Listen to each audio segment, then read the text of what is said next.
my honor to welcome Prime Minister Netanyahu. যদি যুক্তরাষ্ট্র হঠাৎ করে ইসরায়েলের প্রতি সব ধরনের সমর্থন বন্ধ করে দেয় তাহলে আন্তর্জাতিক অঙ্গনে ইসরায়েলের কূটনৈতিক অবস্থান অনেকটাই দুর্বল হয়ে পড়বে। ইসরায়েলি রাষ্ট্রবিজ্ঞানী ওরি গোলবার্গের মতে অনেক পশ্চিমা দেশ ইসরায়েলের কর্মকাণ্ডে আগেই বিরক্ত এবং তারা কেবল যুক্তরাষ্ট্রের অবস্থানের কারণে এখনও সরাসরি বিরোধিতা করছে না। তাই যুক্তরাষ্ট্রের সমর্থন উঠে গেলে এসব দেশ দ্রুত ইসরায়েল থেকেও সরে যাবে, যদিও তারা সেক্ষেত্রে প্রথম হতে চায় না।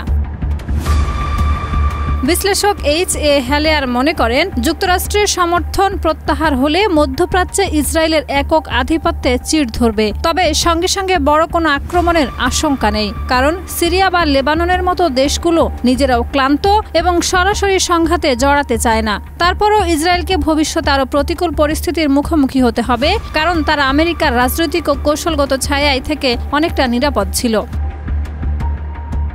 সামরিক দিক থেকে যুক্তরাষ্ট্রের সহায়তা ছাড়া ইসরায়েল যুদ্ধ চালাতে হিমশিম খাবে বলে মত দিয়েছেন প্রতিরক্ষা বিশ্লেষক হামজা আক্তার। তিনি বলেন, ইসরায়েলের অস্ত্র, গোলাবারুদ, স্মার্ট বোমা এবং প্রতিরক্ষা প্রযুক্তির একটি বড় অংশই আমেরিকা সরবরাহ করে। সবচেয়ে গুরুত্বপূর্ণ আয়রন ডোম এবং অ্যারো সিস্টেমের মতো ক্ষেপণাস্ত্র প্রতিরক্ষা প্রযুক্তি মূলত মার্কিন সহায়তায় চলে।